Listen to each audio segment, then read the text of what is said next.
Friday Night Glory here at Newman Smith High School. Just wrapped up the Wednesday morning practice. Got a Thursday game tomorrow night at Standridge against McKinney North. Coach Paul Ressa. Coach, what do you have to say to the fans starting this 2014 season? We have three charges for those guys. Show up early, cheer like crazy, passionately, relentlessly, and then stay late for the game. That's what I want. I want everybody there. I want a true home field advantage. I want guys. I want noise in the stands. I want people excited. We're going to put out a good product on the field, and I want them just packing the house.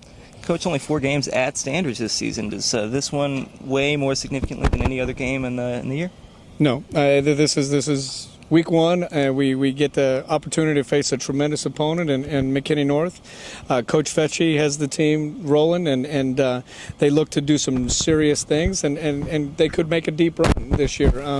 They've got pieces and parts at all the different spots that they need to have them, and it's going to be a great test. But no, this is just week 1. We just play them 1 week at a time anyway, so it makes no difference. Coach, what's the goal of this Wednesday practice? I know you got just about 36 hours before the first game of the season. It seemed like you were doing walkthrough with shorts and helmets only. What's the goal that you get out of these practices?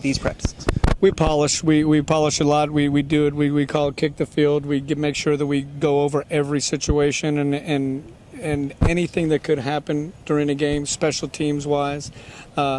Once we get done that, once we get all of our units, our 1s and our 2s going, and again, and just all the way down to the little details like the good weather safety and the bad weather safety, all those little things that we have to make sure we work.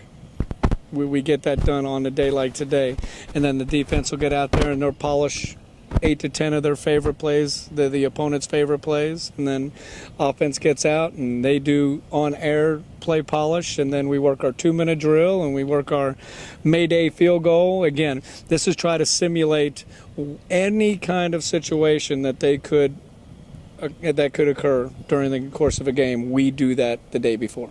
I'm curious how this would differ this morning versus tomorrow when you're at Standridge. You're basically suited up. I'm curious, do you actually warm up at school, or do you go to Standridge early and get into some We're drills? there 2 hours before the game, so we'll start to warm up and we'll do all of our pregame at the stadium.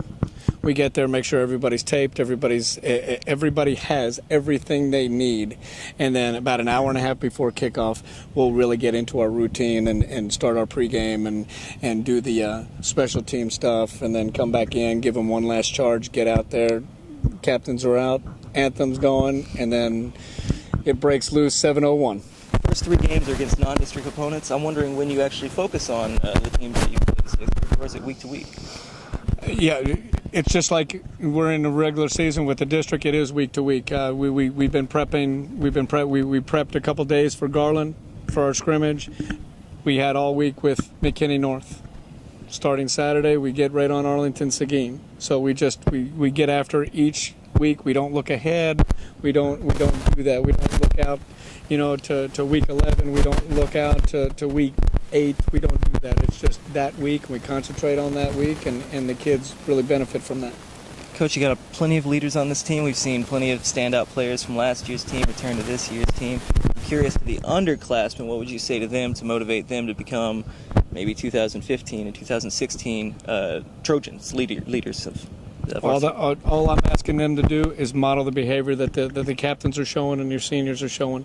We've got great chemistry in the locker room, and it's because of them. Like you just touched on it, we do have tremendous leaders. So those underclassmen need to learn. They need to learn the work ethic. They need to learn the passion. They need to learn how to build chemistry and how to actually get along in a locker room with 60 kids in a small space. They got to learn how to do that, and that's what the seniors are teaching them right now. So all they need to do, man, is just keep their the eyes open, their ears open, their mouths shut, and just learn from those kids that are leading them and showing them. One more question, Coach. If you have one thing to say before your team takes the field tomorrow, maybe you're in the tunnel or the locker room before you guys go out, what would you say? Have fun. Have fun. I mean, that's what this is. It's a game. They're prepared right now. There's nothing that I can say or do at that last minute to give them a helping hand or change something really, really quick that's going to make them a better football player. They need to go fly around and have a good time, because if they're having fun, they're doing well.